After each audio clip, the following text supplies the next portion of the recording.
ఓం అస్మద్గురుభ్యో నమః. శ్రీమతే రామానుజాయ నమః. కాశ్యపాన్వయ సంజాతం నారాయణ పదాశ్రితాం శ్రీమన్నారాయణం వందే యతీశ్వర శ్రియాదుషం. యో నిత్యమచ్యుతపదాంబుజయుగ్మరుగ్మాం వ్యామోహతస్తదితరాణి తృణాయ మేనే अस्मद्गुरोर्भगवतोऽस्सदैकसिन्धोः रामानुजस्य चरणौ शरणं प्रपद्ये.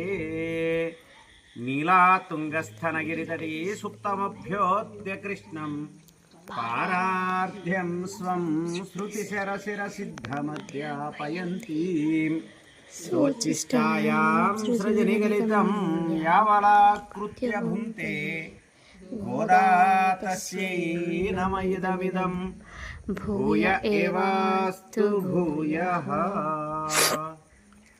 जय श्रीमन्नारायण. जय जय श्रीमन्नारायण. प्रिय भगवद्बंधुవులారా, మనం అహోబల నారసింహ స్వామి దర్శనార్థమై ఈ అహోబల పర్యటనను మనము నిర్ణయించుకుంటాం అనుకుంటుంటాం.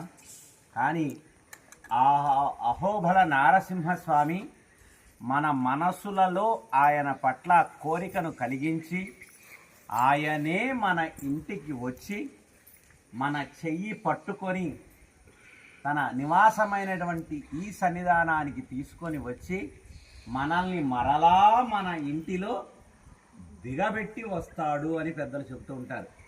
అంత విశేషమైనటువంటి స్వామి ఈ నవనారసింహస్వామి. మరి ఎంతో గొప్ప విశేషమైనటువంటి ఈ క్షేత్రంలో మనం కూర్చొని ఉన్నాం. ఈ క్షేత్రాన్ని ప్రహ్లాద బడి అంటారు. ప్రహ్లాద బడి అంటే ప్రహ్లాదుల వారికి విష్ణువే పరతత్వం అని నమ్మినవాడు ప్రహ్లాదుడు. కానీ కాదయా, విష్ణువు కాదు, మీ నాన్నగారే గొప్పవారు, ఓం హిరణ్యాక్షాయ నమః అని మీ నాన్నగారిని కీర్తించవయా అంటే ఈయనేమో నారాయణ నామాన్ని మాత్రమే స్మరణ చేస్తూ ఉండేవాడు.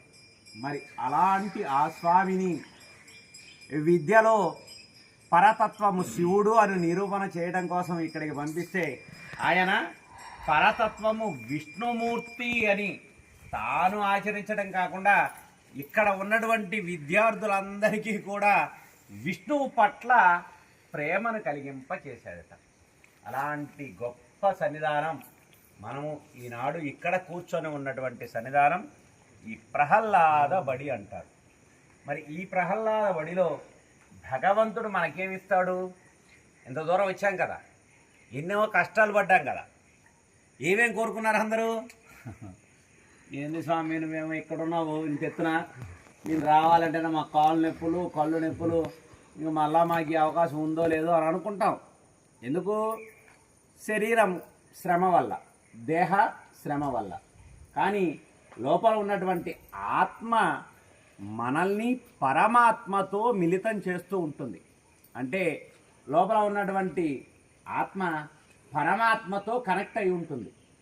కనెక్ట్ అవ్వటం వల్లే వారే ఎలాంటి శ్రమ లేకుండా మనల్ని ఆ పరమాత్మ సన్నిధికి తీసుకొని వస్తూ ఉంటాడు. అలాంటి విశేషమే ఈరోజు మనం సేవించినటువంటి ఈ అహోబల పర్యటన. మరి ఈ అహోబల నారసింహస్వామికి కూడా ఒక విశేషం ఉంది. ఏమిటా ఆ విశేషం అంటే, ఈ నారసింహస్వామి అంటేనే ఏంటోనండి భయంకరంగా ఉంటాడు. ఏంటో ఆయనకి చేతులు, గోర్లు, కళ్ళని నింతింతవి చేస్తాడు, పెద్ద పెద్ద జూలు పెంచుకొని ఉంటాడు. ఆయన చూస్తేనే భయం వేస్తుంది అని అనుకుంటాం. కానీ ఉన్నటువంటి రూపాల్లో కల్లా భక్త సులభుడు నారసింహుడు. అంటే మన భాషలో చెప్పుకుంటే ఐస్ క్రీమ్ ఎంత మెత్తగా ఉంటుంది. దానికి ఇంకొక ఉదాహరణ చెప్తారు. వెన్న పట్టుకుంటే ఎలా ఉంటుందట? ఇలా పట్టుకున్నాం అనుకోండి వెన్నని, మన చేతిలో ఏమన్నా ఉంటుందా? ఏముండదు, మొత్తం జారిపోతుంది. ఎందుకు? అంత మెత్తటి సున్నితమైనటువంటి మనస్సు కలిగిన వాడు నారసింహుడు. మరి ఎందుకు అలా ఉగ్రంగా ఉంటాడు? మేము కూడా మా ఊర్లో అప్పుడప్పుడు నరసింహస్వామి పటాలను ఇస్తుంటే మా భక్తులు కొంతమంది మేము నరసింహస్వామి అండి, ఏమైనా నియమాలు ఉండాలా, మేము ఎలా ఉండమేమో, ఏమైనా ఇబ్బంది అయితేమో అనుకుంటుంటారు. కానీ నారసింహస్వామిని ఎప్పుడూ మనం భయపడవలసిన ఆయన భక్త సులభుడు. మనం రాత్రి చెప్పుకున్నాం కదా, ఎలా వచ్చాడు నారసింహుడు? భక్తులను రక్షించటమే పరమావధిగా వచ్చాడు. అంటే భక్తులను రక్షించాలి. మనకి కష్టం వచ్చిందనుకోండి, నారసింహస్వామిని ప్రార్థన చేస్తే వెంటనే అనుగ్రహిస్తాడు. ఏది ఆ కోరిక మరలా ఎలా ఉండాలి? మా ఓడికి ఐపీఎస్ సీట్ రావాలండి, పుట్టగానే అబ్బాయి పుట్టాలండి, పుట్టిన వెంటనే వాడికి ఐపీఎస్ ఐఏఎస్ కాకుండా వాడు ఏదో ఫారెన్ పోవాలండి, అక్కడికి పోయి డాలర్లు సంపాదించాలండి. వాడు అక్కడి నుంచి వీడియో కాల్ చేస్తుంటే మనమేమి ఇక్కడ ఓల్డేజ్ హోమ్లో కూర్చొని అబ్బా మా వాడు అమెరికా, ఆస్ట్రేలియా, లండన్, ఆ దేశం, కెనడా, యూకే తిరుగుతున్నారని మనం గొప్ప చెప్పుకుంటుంటాం. అదే మన పిల్లవాడు మనల్ని కారులో ఎక్కించుకొని తన లక్ష కారు పోయినా రావే అని మా నాన్నగానికి తీసుకొని వెళ్తే మనం ఎంత సంతోషపడతాం, అవునా కాదా? మన పిల్లలు మన దగ్గర ఉంటే అది సంతోషం.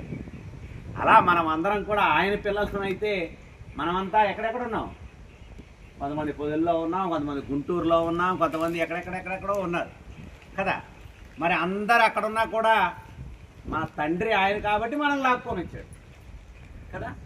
రాత్రి చెప్పుకున్నాం కదా, ఎవరికి ఏ కష్టం వచ్చినా, ఎవరికి ఏ ఇబ్బందులు వచ్చినా తీర్చవలసిన వాడెవరు? శ్రీమన్ నారాయణుడే. ఏదేదో మేము మీరు చెప్పుకునేటువంటి విషయం కాదు. మనకి ఎన్నో కథలున్నాయి, ఇతిహాసాలున్నాయి, పురాణాలున్నాయి. ఎన్నో కథలలో కూడా విష్ణువే పరదైవము, పరతత్వము అని నిరూపణ చేశాడు.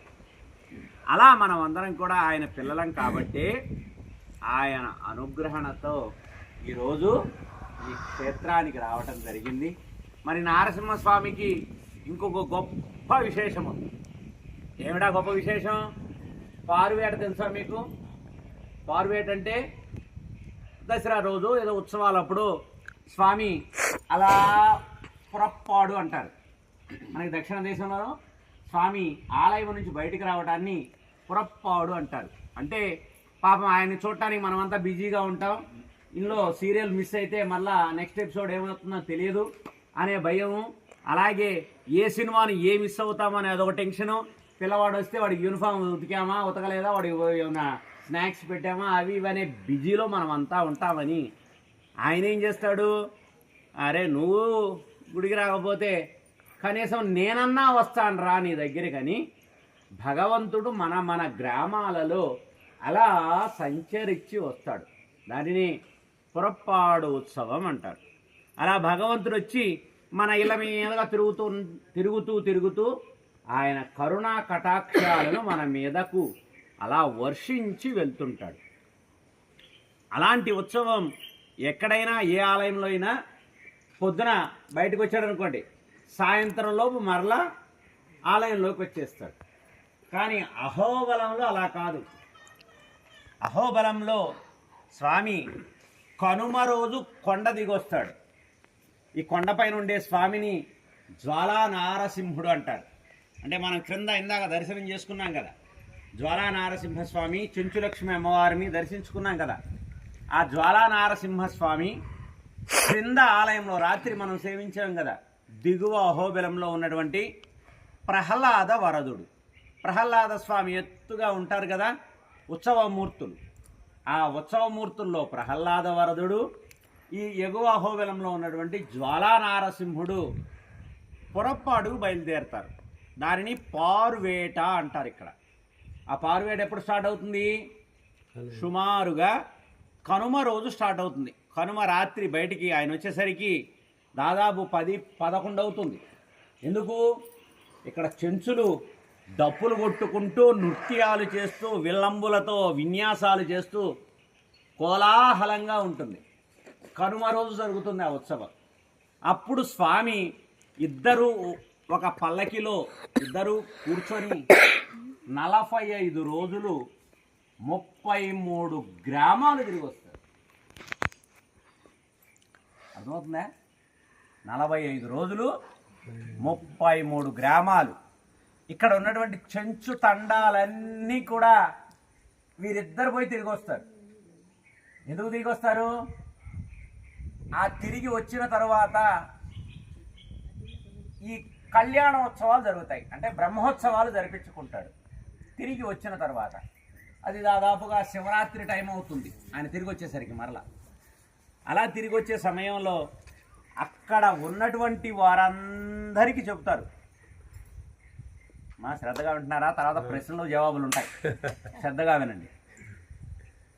అలా స్వామి బయలుదేరి అలా పొరపాటుగా అన్ని చెంచుగూడాలన్నీ తిరిగి వస్తాడు.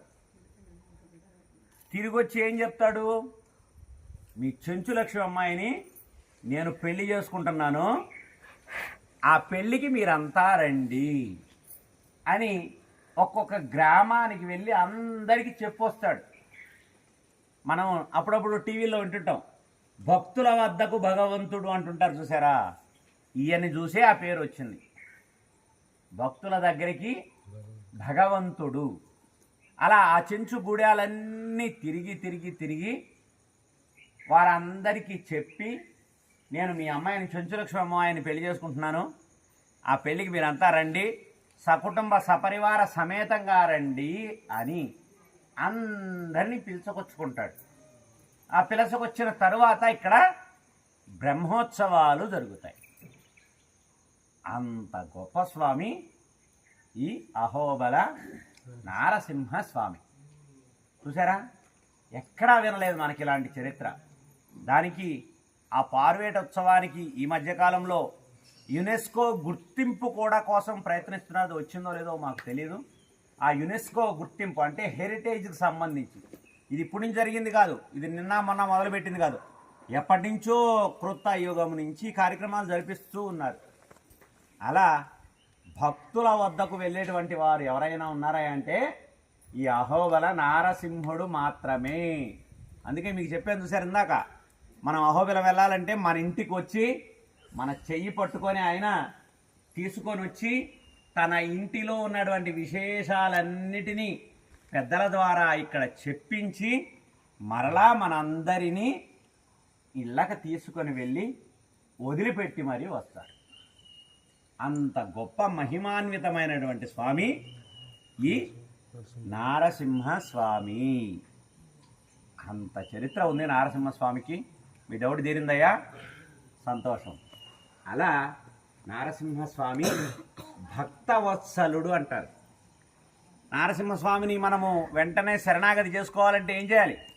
ఎంత కోపంగా ఉన్నా కూడా, నరసింహస్వామి కోపంగా ఉన్నాడు అనుకోండి, ప్రహ్లాద అన్నాం అనుకోండి, వెంటనే ఆయన శాంతిస్తాడట.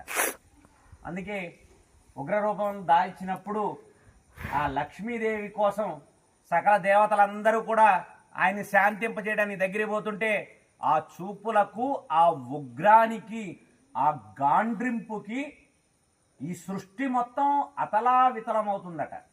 అంటే ఈ భూమండలము, భువర్లోకాలు, సువర్లోకాలు ఉన్నటువంటి లోకాలన్నీ కంపించిపోతున్నాయట. అలాంటి సన్నిధిలో ఆ శబ్దాలకు ఆయన తట్టుకోలేక ఆ దేవతలందరూ కూడా అందరూ వెనక్కి జరిగారు. ఇక వెనక్కి జరిగి అమ్మవారిని పంపించారు చిన్నగా. లక్ష్మీదేవిని పంపిస్తే లక్ష్మీదేవి గారు కొంచెం ముందుకు పోయి, అమ్మ బాబోయ్, నేనెప్పుడు ఈయనంత కోపంగా చూడలేదు. మన ఇంట్లో మన భర్తలు కూడా తెలుసు కదా, మన భర్తలు ఎప్పుడు కోపంగా ఉంటారు, ఎప్పుడు కూల్గా ఉంటారు, మనకు తెలిసినట్టుగా ఎవరికి తెలియదు. కానీ లక్ష్మీదేవికి కూడా తెలియకున్నటువంటి కోపాన్ని ఆ నారసింహస్వామి పొందాడట. ఎందుకు పొందాడు? ఒక చిన్న భక్తుడిని తిట్టినందుకు. భక్తుడు కాదు, భాగవతోత్తముడు. ఆ భాగవతోత్తముడిని తిట్టినందుకు ఆ స్వామికి అంత కోపం వచ్చిందట. ఆ లక్ష్మీదేవి కూడా నా వల్ల కాదని ఆమె వెనకడిగేస్తే వెంటనే అప్పుడు దేవతలందరూ కూడా ఆ ప్రహ్లాదుడిని ప్రార్థించారట. ఏ ప్రహ్లాద, నీ కొరకే స్వామి ఇంత ఉగ్రంగా వచ్చాడయా, అందువల్ల నిన్ను చూస్తే ఆయన శరణు పొందుతాడు, చల్లబడతాడు, శాంతిస్తాడు అని చెప్పగానే వెంటనే ఆ ప్రహ్లాదుల వారు వెళ్ళి ఆ నారసింహస్వామిని, భయపడలేదు ప్రహ్లాదుడు, ఈ దేవతలందరూ భయపడ్డారు. అందరూ భయపడ్డారు, లక్ష్మీదేవితో సహా అందరూ భయపడ్డారు ఆయన చూసి. కానీ చిన్న ప్రహ్లాదుడు ఏం చేశాడు, నడుచుకుంటూ నడుచుకుంటూ ఆయన దగ్గరికి పోయాడు. దగ్గరికి పోవాలి ఆయన ఏం చేశాడు, ఇలా పట్టుకొని తన ఒడిలో కూర్చోబెట్టుకొని తన నాలికతో ఆఘ్రానించాడు, నాకాడట. అంటే ఎంత ప్రేమ ఉంటే అలా చేస్తాడు భగవంతుడు. అలా భగవంతుడు భక్తులను రక్షించినటువంటి రూపమే ఈ అహోబల నారసింహుడి రూపం. అందువల్ల ఈ నారసింహస్వామిని ప్రార్థన చెయ్యండి. ప్రార్థన చేస్తే విశేషమైనటువంటి మనకు కావలసినటువంటి ఏవో మరలా డబ్బులండి, కాగితాలండి, బిల్డింగులండి, కారులండి ఇవన్నీ శాశ్వతంగా ఉండేవి కాదు. అంతే కదమ్మా. ఒక నోటు ఎక్కడో ముద్ర అవుతుంది, ఈరోజు మన కాడు ఉంటుంది, రేపు ఇంకోటి కారు ఉంటుంది, అవునా? అలా అవి శాశ్వతమైనవి కావు. భగవంతుడి పాదములే మనకి శాశ్వతము. చూశారు కదా యోగానంద నారసింహస్వామి యొక్క వైభవాన్ని ప్రహ్లాదబడిలో ఎంత వైభవంగా చెప్తున్నాడు నాగేంద్ర స్వామి. ఎంత వైభవంగా చెప్పారు. మనం అక్కడే కూర్చొని ఉంటే పొద్దుటి నుంచి సాయంత్రం దాకా చెప్తూనే ఉంటారు, మనం వినాలి అంతే. అంత విశేషమైనటువంటి చరిత్ర కలిగిన వాడు ఈ నారసింహుడు. అలాగే ప్రహ్లాదుడిని రక్షించడానికి నారసింహస్వామి వచ్చినప్పుడు కూడా పెద్దలు చెప్తుంటారు, ప్రహ్లాదుడు ఇందుగలడు అందులేడని సందేహము అలదు, చక్రి సర్వోపగతుండు ఎందెందు వెతికినా అందందే కలడు అని ప్రహ్లాదుడు అన్నాడు చిన్నవాడు. అనగానే నారసింహస్వామి ఏమైపోయాడు, అన్నిట్లోకి వచ్చేసాడు. చెట్లలోకి వచ్చాడు, ఆకుల్లోకి వచ్చాడు, కొండల్లోకి వచ్చాడు, గుహల్లోకి వచ్చాడు, చీమల్లోకి, పురుగుల్లోకి, ఈ ఉన్నటువంటి సృష్టి మొత్తంలోకి వచ్చేసాడు. అలా వచ్చిన తర్వాత ఆ హిరణ్యకశిపుడు ఈ స్తంభంలో ఉన్నాడా అనగానే ఆ స్తంభంలోంచి బయటకు వచ్చాడు.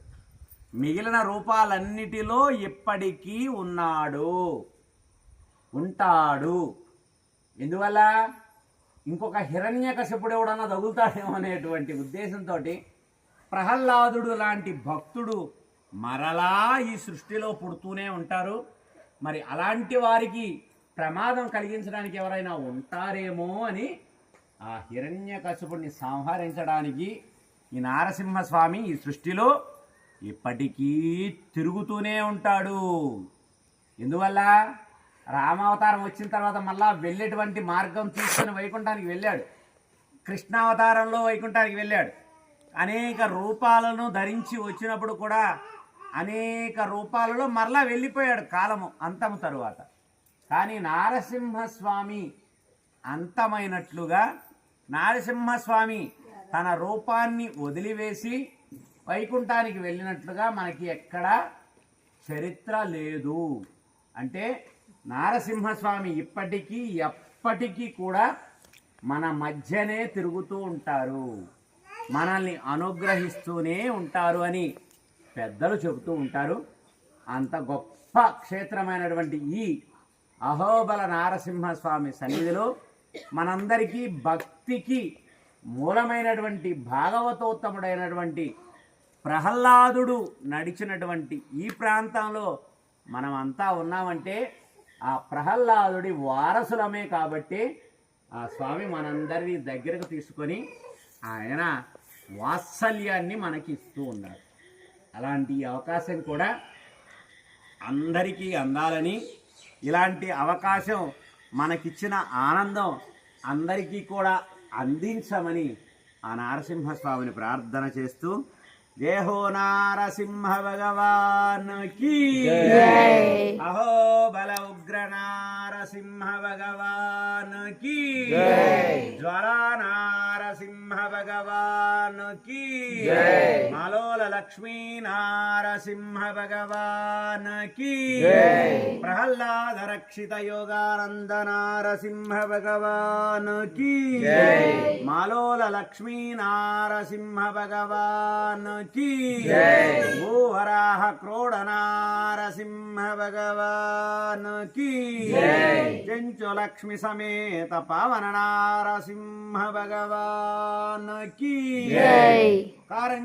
అహో బల నారసింహ భగవాన్ కీ హనుమ సేవిత కారంజన నారసింహ భగవాన్ కీ పరశురామానుగ్రహ ప్రదాత భార్గవ నారసింహ భగవాన్ కీ శ్రీ శ్రీనివాస సేవిత అహో బల నారసింహ భగవాన్ కీ ఆవో గంధర్వ సేవిత ఛత్రవట నారసింహ భగవాన్ కీ బ్రహ్మానుగ్రహ ప్రదాత యోగానంద నారసింహ భగవాన్ కీ శ్రీ శ్రీనివాస సేవిత అహోబల నారసింహ భగవాన్ కీ జయ హో నారసింహ జయ నారసింహ ఏడుకొండలవాడ వెంకటరమణ గోవింద గోవింద రాజ్యలక్ష్మి సమేత పృథులగిరి నారసింహ భగవాన్